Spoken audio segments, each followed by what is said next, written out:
Hello बच्चों, हम लोग क्लास 11 सेट कर रहे थे। ऑलरेडी हम इसका इंट्रोडक्शन पार्ट कर चुके हैं। आज हम लोग एक्सरसाइज 1.1 करेंगे। एक्सरसाइज 1.1 आपके इंट्रोडक्शन पार्ट पे ही बेस्ड एक्सरसाइज है। तो पहला क्वेश्चन आपसे क्या रखा है, which of the following are set. आपको ये बताना है कि इनमें से कौन सा सेट है। तो सेट की क्या पहचान है, सेट क्या होते हैं आपके, सेट वो होते हैं जो वेल डिफाइंड होते हैं, है ना, वेल डिफाइंड, जो यूनिवर्सली एक्सेप्टेड होते हैं। Justify your answer. Now the first question is the collection of all the month of the year beginning with letter J. जितने भी हमारे मंथ जो होते हैं, महीने जो होते हैं, जो जे लेटर से स्टार्ट होते हैं, क्या उससे एक सेट बन सकता है? तो देखो फिक्स है, मैंने मान लो एक सेट ए ले लिया, तो क्या क्या होगा, एक जनवरी होगा, फरवरी नहीं होगा, मार्च नहीं होगा, अप्रैल नहीं होगा, मई नहीं होगा, जून होगा एक, एंड एक क्या होगा, जुलाई। बस यही तीन है। इन तीनों से मिलके क्या बन जाएगा, एक सेट बन जाएगा, है ना। और ये वेल डिफाइंड है। अगर मैं ये किसी से भी पूछूं, सब के सब यही देंगे।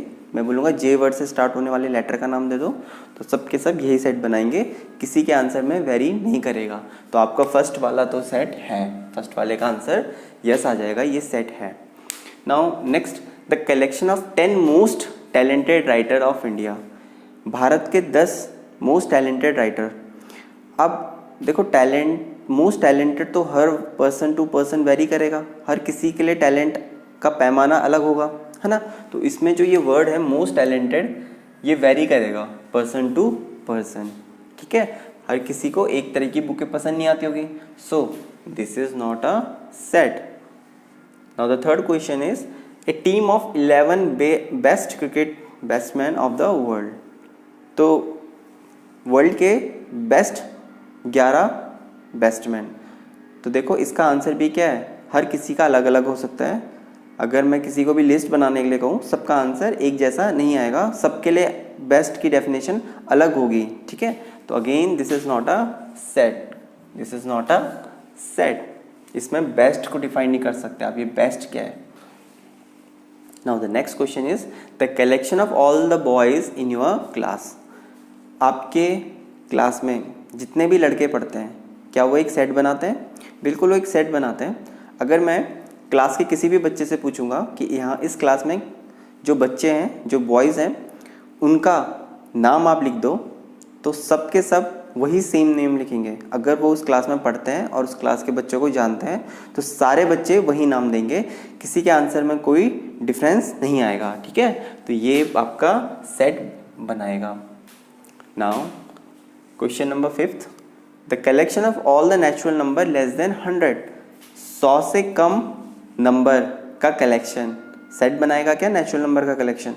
हाँ बिल्कुल बनाएगा। मैं आपसे बोलूँगा, किसी भी बच्चे से बोलूँगा, बच्चों 100 से कम नेचुरल नंबर क्या होते हैं, तो सबका आंसर अगर उसको पता होगा तो यही होगा। आप बोलोगे 1 होगा सर, 2, 3, 4, एंड ऐसे आप कहाँ तक जाओगे, 95, 96, 97, 98 एंड 99। तो सब के सब बच्चे यही आंसर लिखेंगे, इसके अलावा कोई और आंसर नहीं लिखेंगे। दैट इज, ये भी क्या बनेगा, आपका सेट बनेगा, ये वेल डिफाइंड है। नाउ नेक्स्ट क्वेश्चन इज एक collection of novel written by Munshi Premchandra. तो अगर कोई मुंशी प्रेमचंद्र को पढ़ता होगा, जो उनकी बुक्स के बारे में जानता होगा, और मैं उनसे पूछूं कि जितने भी मुंशी प्रेमचंद्र ने नोवेल्स लिखी हुई है, आप उनको कलेक्ट करके आप उसकी एक लिस्ट बना के दे दीजिए, और दूसरे को भी पूछूं तो सबका आंसर सेम आएगा। अगर वो उसको जानते हैं, है ना, अगर उनके नोवेल्स को जानते हैं, तो सबके सबका आंसर क्या आएगा, सेम ही आएगा, कोई डिफरेंस नहीं आएगा, ठीक है। तो उन्होंने एक फिक्स्ड नोवेल्स लिखी होगी, दैट इज, ये भी क्या बनाएगा, आपका एक सेट बनाएगा। Now the next is the collection of all the even integers. The collection of all the even integers, मैं किसी से भी पूछूं आपके जो इंटीजर्स हैं, इवन इंटीजर्स, वो क्या होंगे, तो आप लिखोगे 2, 4, 6, 8, है ना, 0, -2, ओके। तो सबका आंसर सेम यही होगा, है ना, इधर इन्फिनिटी, इधर -इन्फिनिटी तक। तो सबके सब लोग आंसर यही लिखेंगे, अगर बच्चों को इवन इंटीजर्स पता होगा तो, ठीक है। तो इसमें भी आंसर में वेरी नहीं करेगा, that is, this is also form a set. Now question number 8, question number 8 में लिख रखा है the collection of all the question in this chapter. जो हमारे पास ये चैप्टर है, इसमें जितने भी क्वेश्चन हैं, अगर मैं आपको कलेक्ट करने के लिए कहूँ तो सारे के सारे बच्चे सेम क्वेश्चन उतारेंगे, है ना। अगर मैं आपको बुक दे दूँ और मैं बोलूँ बच्चों ये आपके पास सेट चैप्टर है, इसके जितने भी क्वेश्चन आप उतारिए, तो सारे के सारे बच्चे सेम चैप्टर सेम ही क्वेश्चन उतारेंगे, कोई डिफरेंस नहीं आएगा उनके आंसर में।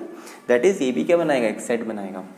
Now the next question number 9, a collection of all the most dangerous animal of the world. A most dangerous animal, now most dangerous हर किसी के लिए अलग अलग हो सकता है किसी को शेर ज़्यादा डेंजरस लगता हो सकता है किसी को एलिफेंट ज़्यादा डेंजरस लग सकता हो सकता है किसी को भालू ज़्यादा डेंजरस लग सकता हो, या ये भी हो सकता है किसी को चूहा ज़्यादा डेंजरस लग सकता हो, है ना। ये तो वेरी कर सकता है ना। किसी को कुत्ते ही ज़्यादा डेंजरस लगता है, तो ये तो वेरी करता है पर्सन टू पर्सन की मोस्ट डेंजरस क्या है, तो this is not a set. Now question number 2 करते हैं। इसमें लिख रखा है लेट ए, आपको एक सेट दे रखा है जिसमें एलिमेंट्स हैं 1 2 3 4 5 6। Now insert the appropriate symbol, आपको इसमें सिंबल पुट करना है। ये क्या है, ये किस चीज़ का सिंबल है, इसको हम पढ़ते हैं बिलोंग्स टू, इसको हम क्या पढ़ते हैं बिलोंग्स टू, है ना। एंड इसको क्या पढ़ते हैं डज नॉट बिलोंग्स टू, है ना। ये बिलोंग कर रहा है, ये डज नॉट बिलोंग्स टू, है ना, in the blank spaces. Now 5 क्या ए को बिलोंग करता है या नहीं करता है, क्या 5 इस सेट के अंदर आ रहा है, बिल्कुल 5 ये रहा, तो ए 5 को बिलोंग करेगा, बिल्कुल करेगा, तो 5 belongs to A. Now next, क्या 8 ए को बिलोंग करता है, क्या इसके अंदर 8 है, बिल्कुल नहीं है, तो आप लिख लोगे डज नॉट बिलोंग्स टू। क्या 0 इसके अंदर है, 0 भी इसके अंदर नहीं है, तो आप लिख लेंगे डज नॉट बिलोंग्स टू ए। क्या ए के अंदर 4 एलिमेंट है, बिल्कुल 4 है, तो आप लिख देंगे बिलोंग्स टू। क्या इसके अंदर 2 एलिमेंट है, हाँ बिल्कुल 2 है, तो इसका आंसर भी आ जाएगा आपका belongs to. Now question number 3 करते हैं। इसमें लिख रखा है right the following set in roster form. आपको इनको किस में लिखना है, रोस्टर फॉर्म बोलो या टेबुलर फॉर्म बोलो। नाउ ये किस फॉर्म में लिखा हुआ है, अभी ये सेट बिल्डर फॉर्म में लिखा हुआ है, आपको क्या लिखना है, इसको रोस्टर फॉर्म में लिखना है। नाउ पहला स्टेटमेंट पढ़ते हैं। फर्स्ट स्टेटमेंट में क्या लिखा हुआ है, एक सेट है x is such that, x इस प्रकार से, x एक इंटीजर है, x इज एन इंटीजर, और कहाँ का इंटीजर है, -3 से +7 के बीच के इंटीजर्स हैं। अच्छा, आप लोगों को इंटीजर्स पता होंगे नंबर लाइन में क्या होते हैं इंटीजर्स, 0 इंटीजर होता है, 1 इंटीजर होता है, 2 3 4 5 6 7 8, और कहाँ तक चलते हैं ये -1 -2 -3 -4 up to negative infinity to positive infinity चलते रहते हैं।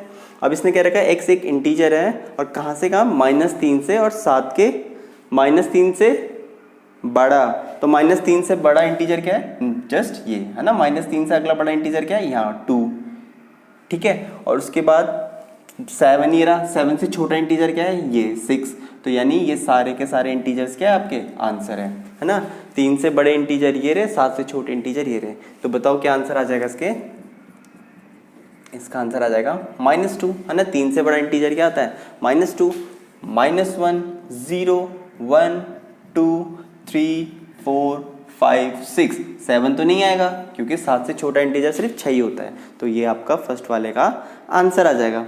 नाउ नेक्स्ट वाला क्या कह रखा है, क्वेश्चन नंबर 2 में कह रखा है x is such that, x इस तरीके से, x एक नेचुरल नंबर है लेस देन 6 से छोटे नेचुरल नंबर क्या होते हैं, बहुत ईजी, 6 से छोटे नेचुरल नंबर क्या होते हैं, 1 होता है, 2 होता है, 3 होता है, 4 होता है, 5 होता है ना। आप लोगों को पता ही होगा नेचुरल नंबर क्या होता है। Now next, x is such that, x इस तरीके से, x क्या है आपका 2 डिजिट नंबर है, x आपका 2 डिजिट नेचुरल नंबर है, ओके। सच दैट इस तरीके से कि इसका सम क्या होना चाहिए, 8, उन 2 डिजिट को ऐड करने के बाद हमें क्या मिलना चाहिए, 8 मिलना चाहिए, 2 डिजिट नंबर। तो सी सेट क्या बन जाएगा, मान लें तो 1 के साथ 7 ऐड कर दो, तो एक नंबर तो ये बन गया 17, फिर एक क्या हो जाएगा, 2 के साथ 6 ऐड कर दो, है ना, एक हो जाएगा 3 के साथ 5 ऐड कर दो, एक कितना हो जाएगा 4 के साथ 4 ऐड कर दो, एक क्या हो जाएगा 5 के साथ 3 ऐड कर दीजिए, एक 6 के साथ 2 ऐड कर दो, एक 7 के साथ 1 ऐड कर दो, है ना, बस यही नंबर होंगे। हम ज़ीरो नहीं ले सकते। क्यों नहीं ले सकते ज़ीरो? क्योंकि ज़ीरो नेचुरल नंबर नहीं होता। ओके, हमें सिर्फ नेचुरल नंबर ही लेना है। तो ये आपका आंसर आ जाएगा 172635446271। एक 80 भी होता है लेकिन ज़ीरो हम ले नहीं सकते उसमें, 08 और 80 वाला केस नहीं लेंगे। तो यही आपका आंसर आ जाएगा इसका। नाउ क्वेश्चन नंबर 4, इसमें लिख रखा है डी एक सेट है, X is such that, x इस तरीके से है, x is a prime number. I hope आप लोगों को प्राइम नंबर पता होंगे। प्राइम नंबर्स क्या होते हैं? जो जिसका डिविजिबल क्या होता है, वो क्या तो 1 होता है या वो अपने आप होता है। जैसे 2 एक प्राइम नंबर है, उसको सिर्फ 1 डिवाइड करता है और 2 ही डिवाइड करता है। जैसे 17 एक प्राइम नंबर है, उसको 1 डिवाइड करता है या फिर 17 ही डिवाइड करता है। लेकिन 6 आपका प्राइम नंबर नहीं है, क्योंकि उसको 1 और 6 तो डिवाइड करते ही करते हैं, 2 भी उसको डिवाइड करता है और 3 भी डिवाइड करता है। ठीक है, तो क्या कह रहा है, x is a prime number which is divisor of 60। Now आपको ऐसे प्राइम नंबर लिखना है जिसका डिवाइज़र क्या हो, 60। अच्छा, 60 क्या क्या डिवाइज़र होते हैं? 60 के डिवाइज़र 1 भी होता है, 2 भी होता है, 3 भी होता है, 4 भी होता है, 5 भी होता है, 6 भी होता है, 7 नहीं होता है, 8 भी नहीं होता है, 9 भी नहीं होता है, 10 होता है, 11 भी नहीं हो 11 नहीं होता है, 12 होता है, और ऐसे होते हैं। ठीक है, फिर 15 भी होता है। ना अपने को क्या ढूंढना है? अपने को ढूंढना है इसमें से प्राइम नंबर। आप लोगों को पता होगा प्राइम नंबर आपके 2 से स्टार्ट होते हैं। 1 is neither prime nor composite, that is एक प्राइम नंबर तो आपका 2 हो जाएगा। 3 भी आपका प्राइम होता है, 4 आपका प्राइम नहीं होता, 5 आपका प्राइम होता है। ठीक है, फिर 6 प्राइम नहीं होता, 10 प्राइम नहीं होता, 12 प्राइम नहीं होता। इसके आगे आप जितने भी ढूंढोगे वो सारे के सारे प्राइम नहीं होते। ओके, तो आपका डी सेट क्या बन जाएगा? आपके डी का आंसर आ जाएगा, प्राइम क्या क्या होते हैं? 2 प्राइम होता है, 3 प्राइम होता है और 5। ये वो प्राइम नंबर है जो 60 के डिवाइज़र है। ओके, तो ये सेट बन गया आपका। Next question number 5, the set of all the letters in the word trigonometry. हमें पता है सेट के अंदर लेटर्स रिपीट नहीं करते हैं, इसके पीछे सिंपल ये कॉन्सेप्ट है। तो क्या हो जाएगा बेटा, एक तो आपका टी आ जाएगा, एक आपका आर आ जाएगा, एक आपका आई आ जाएगा, एक आपका जी आ जाएगा, एक आपका ओ आ जाएगा, एक आपका एन आ जाएगा। ओ तो आपने ऑलरेडी लिख चुका है, तो इस ओ को लिखने की कोई आवश्यकता नहीं है। एज हमें पता है सेट के अंदर लेटर रिपीट करने का कोई सेंस नहीं है। ओके, तो ओ लिखने की आवश्यकता नहीं है। नाउ एम, क्या हमने एम लिख दिया है? नहीं लिखा है, तो एम आ जाएगा। ई क्या ई लिख चुका हूँ मैं? नहीं लिख चुका हूँ, तो ई भी आ जाएगा। टी ऑलरेडी लिख चुका हूँ। आर लिख चुका हूँ, हाँ बिल्कुल आर भी लिख लिया है। एंड वाई, तो ये हो जाएगा आपका वाई। तो ये हो जाएगा आपका ट्रिग्नोमेट्री के वर्ड का कलेक्शन, सेट का collection. Now the next question is the set of all the letters in the word better. इसको कलेक्ट करना है अपने को। तो एफ सेट क्या बन जाएगा? मान लें एक तो हमारे पास बी आ जाएगा, एक हमारे पास ई आ जाएगा, एक हमारे पास टी आ जाएगा। नाउ अगले वाले टी को लिखने का कोई आवश्यकता नहीं है क्योंकि ऑलरेडी एक बार लिख दिया है, ई को हमने ऑलरेडी लिख दिया है, और एक आर आ जाएगा। तो यही बन जाएगा आपका इसका आंसर। नाउ क्वेश्चन नंबर 4 देखते हैं। इसमें लिख रखा है right the following in set builder form. अब आपको क्या करना है, इन सेट को सेट बिल्डर फॉर्म में लिखना है। आपको ये रोस्टर फॉर्म में लिख के दिए हुए हैं। नाउ सेट बिल्डर फॉर्म में हम लोग कैसे करेंगे? हम लोग सबसे पहले तो पैटर्न देखने की कोशिश करेंगे। तो ये क्या लिखा है 3, 6, 9, 12, तो कुछ इस टाइप की फॉर्म में लिखा हुआ है 3 into 1, 3 into 2, है ना। ये लिखा हुआ है 3 into 3 एंड 3 into 4। तो क्या पैटर्न बन रहा है? 3 तो कांस्टेंट है, 3 तो क्या है आपका कांस्टेंट है, और क्या चेंज हो रहे हैं? 1, 2, 3, 4। 1, 2, 3, 4 आपके नेचुरल नंबर है। तो आप कैसे डिफाइन कर सकते हो सेट को? आप लिख लीजिए, आप लिखिए x is such that, x इस तरीके से 3 टाइम्स ऑफ, और इसको x ले लो, ये आपका x हो गया, ये आपका x हो गया, ये आपका x हो गया। एक तो कांस्टेंट है, 3 तो आपका कांस्टेंट है, तो आपने 3 वैसे ही लगा दिया, और ये चेंज हो रहा है तो इसको आप x ले लीजिए, वेरिएबल 3 टाइम्स ऑफ x। ना x को हमें रिस्ट्रिक्ट करना है, कहाँ से कहाँ तक? 1 से लेके 4 तक। तो हम क्या लिख सकते हैं? हम ऐसे लिख सकते हैं x से such that 3x and x की वैल्यू इक्वल टू है, बड़ी है 1 और 1 से बड़ी है, और छोटी है 4 और 4 से छोटी है। ओके, और x क्या है यहाँ पर? x यहाँ पर एक नेचुरल नंबर है, ये लिखना आवश्यक है। अगर आप ये नहीं बताएंगे कि x नेचुरल नंबर है, तो 1 से 4 के बीच में तो और भी वैल्यूज आती है, जैसे 1.5, बट 1.5 इस सेट में नहीं है। ठीक है। तो आप बता देंगे x एक नेचुरल नंबर है, अदरवाइज हमें पता नहीं चलेगा। 1 से 4 के बीच में इन्फिनाइट वैल्यूज़ आती है। ओके, तो आपने इसको डिफाइन कर दिया। Now next B part. B part में भी हमें अगेन दोबारा से पैटर्न ढूंढना पड़ेगा। ये 2 है, ये 4 है, ये 8 है। तो आपको एक चीज़ नज़र आ रही है कि 2 की पावर 1 है, ये 2 की पावर 2 है, ये 2 की पावर 3 है, ये 2 की पावर 4 है। यानी ये इस तरीके से कुछ लिखा हुआ है, दैट इज़ 2 की पावर 1, 2 की पावर 2, 2 की पावर 3, 2 की पावर 4 एंड 2 की पावर 5। बोलो इस फॉर्म में लिखा हुआ है 2 की पावर 1, 2 की पावर 2, 2 की पावर 3, 2 की पावर 4 एंड 2 की पावर 5। अगेन इसमें 2 तो कांस्टेंट है, जो बेस है इसका वो तो क्या है आपका कांस्टेंट है, दैट इज बी।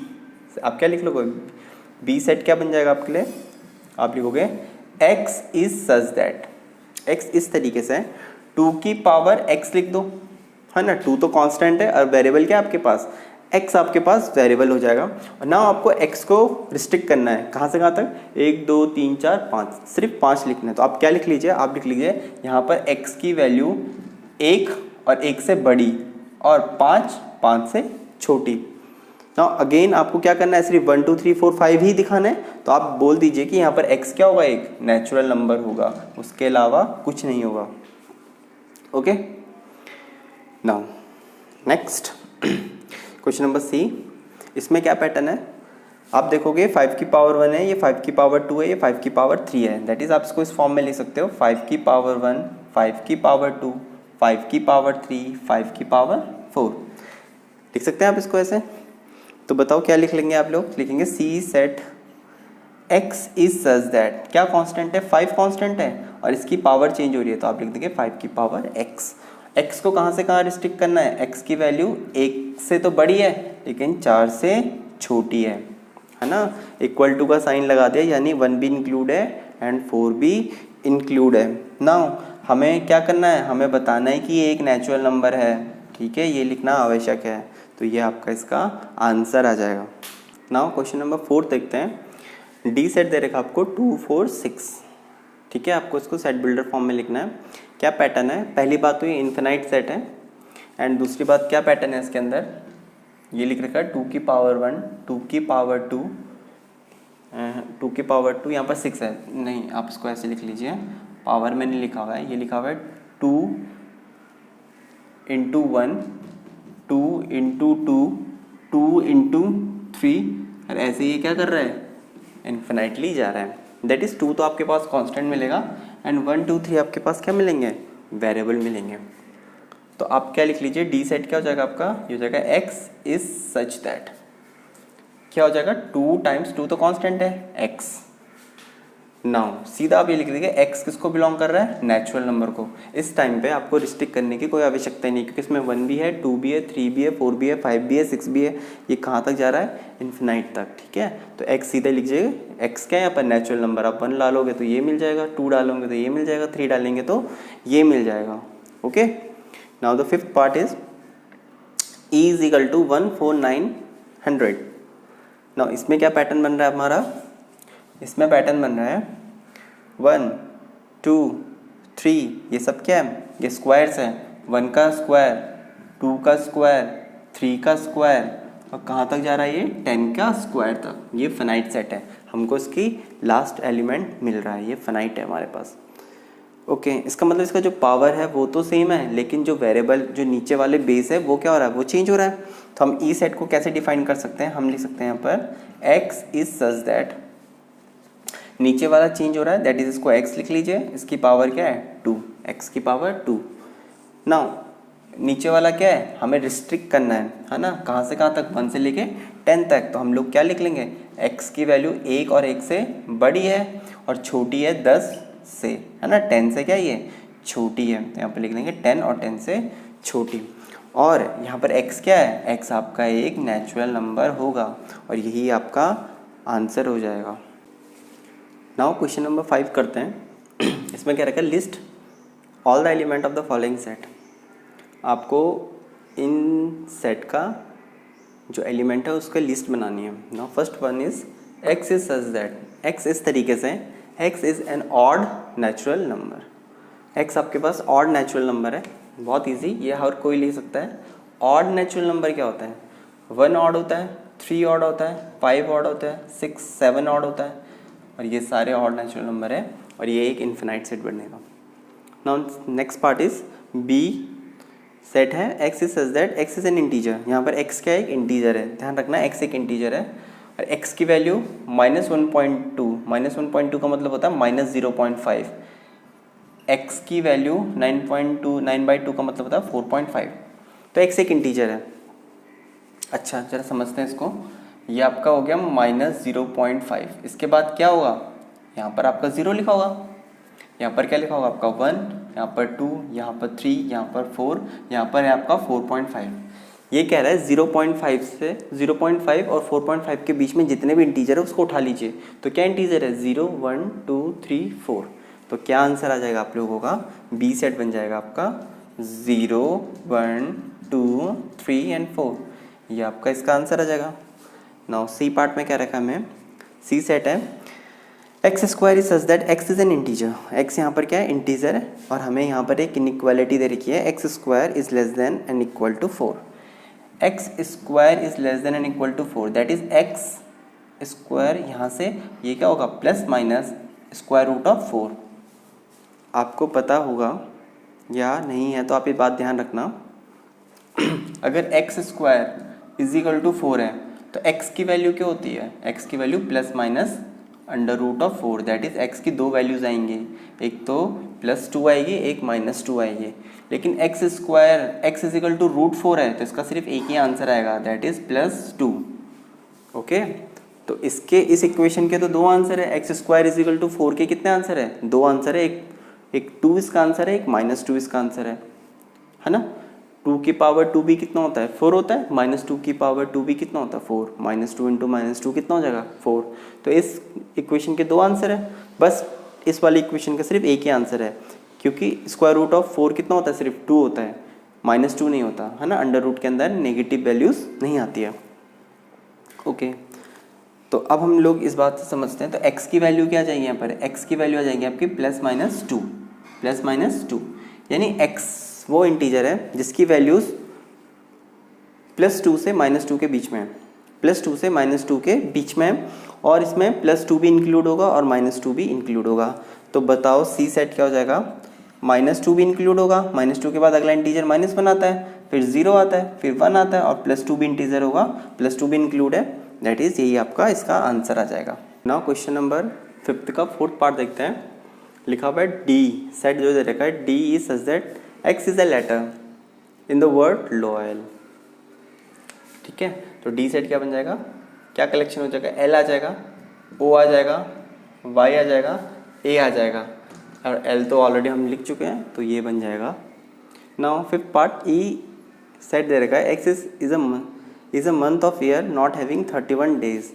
आपको वो मंथ लिखने हैं जिसमें 31 दिन नहीं आते हैं, है ना। तो कौन से होते हैं वो, आप लोगों को शायद ये टेक्निक आती होगी। क्या टेक्निक है, ये जो आपका अपर पार्ट होता है ना, ये आपका 31st डे का होता है, और ये जो नीचे वाला होता है ये क्या होता है आपके, ये आपके 30 या कोई अदर डे होता है। तो ये जनवरी हो गई तो जनवरी आपका 31 जाता है, ये फरवरी हो गया तो फरवरी आपका 31 नहीं जाता है, फिर मार्च आपका 31 जाता है, फिर अप्रैल नहीं जाता, मई जाता है, जून नहीं जाता, जुलाई जाता है, फिर अगस्त भी जाता है ना। तो इसके बाद देखो ये लास्ट है, फिर अगस्त भी जाता है, फिर सितंबर नहीं जाता, अक्टूबर। तो आपको ये टेक्निक शायद आती होगी, तो कर लो कलेक्ट। क्या होता है, एक तो फरवरी होता है, मार्च नहीं होता है ना, फिर अप्रैल होता है, फिर क्या होता है अप्रैल के बाद मई नहीं होता, फिर जून होता है, जून, फिर जुलाई नहीं होता, अगस्त नहीं होता, फिर सितंबर होता है, फिर अक्टूबर नहीं होता, फिर नवंबर होता है, और दिसंबर तो हमारा 31 जाता ही है। तो ये आपका आंसर आ जाएगा। नाउ क्वेश्चन नंबर 6 देखते हैं क्या लिख रखा है, X is a consonant in the English alphabet which precedes K. Consonant now K से पहले के लेटर क्या है, A B C D E F G H I J, तो यही है। इसके बाद क्या आता है, नाउ कॉन्सोनेंट क्या होता है, वोवल्स को छोड़ के सब क्या होता है आपके कॉन्सोनेंट होता है। तो वोवल्स क्या होते हैं आपके? वोवल्स होते हैं ए, ई, आई, ओ, यू। तो आपको जहाँ भी इसमें ए, ई, आई, ओ, यू दिख रहा है उस काट दीजिए। तो देख ए ये कट जाएगा, ई कट जाएगा, आई कट जाएगा, है ना। तो क्या आंसर बच जाएंगे आपके? तो आपका एफ सेट क्या आ जाएगा? आपका एफ सेट आ जाएगा, एक तो आंसर में बी आ जाएगा, एक सी आ जाएगा, एक डी आ जाएगा, एक एफ आ जाएगा, एक जी आ जाएगा, एक एच आ जाएगा, और यही आपका आंसर आ जाएगा। नाउ क्वेश्चन नंबर 6 करते हैं। क्वेश्चन नंबर 6 में क्या रखा है? Match the following. आपको करेक्ट वाले को मैच करना है। नाउ फर्स्ट वाला इधर से सॉल्व करते हैं। X is a prime number and divisor of 6। वो प्राइम नंबर भी होना चाहिए और 6 का डिवाइजर भी होना चाहिए। तो प्राइम नंबर क्या होता है? 2 प्राइम नंबर है, 3 प्राइम नंबर है, 4 नहीं होता, 5 नहीं होता, है ना, 6 नहीं होता, 6 डिविजर होता है लेकिन 6 प्राइम नंबर नहीं होता। तो 2, 3 आंसर आ जाएगा इसका। तो 2, 3 कौन सा वाला है? ये। तो फर्स्ट वाले का आंसर तो ये आ जाएगा। नाउ सेकंड वाले को मैच करते हैं। X is an odd natural number less than 10। 10 से छोटे ऑड नेचुरल नंबर क्या होते हैं? ऑड होने चाहिए। तो वो होते हैं 1, 3, 5, 7, 9। किसके साथ मैच कर रहा है ये? इसके साथ मैच कर रहा है। तो सेकंड वाले का आंसर ये आ जाएगा। थर्ड वाला मैथमेटिक्स, तो मैथमेटिक्स ये है, इसका कलेक्शन ये हो जाएगा, ये बन जाएगा। और लास्ट वाला यही हो जाएगा, जो बचा हुआ है ये बच जाएगा ना। X is a natural number and divisor of 6। Natural number होने चाहिए और डिवाइजर ऑफ 6 होने चाहिए। तो आप देखोगे 1 एक नेचुरल नंबर है, 6 को डिवाइड करता है, 2 एक नेचुरल नंबर है, 6 को डिवाइड करता है, 3 एक नेचुरल नंबर है, 6 को डिवाइड करता है, 6 एक नेचुरल नंबर है, 6 को डिवाइड करता है। ठीक है, तो ये आपकी एक्सरसाइज कंप्लीट हो गई।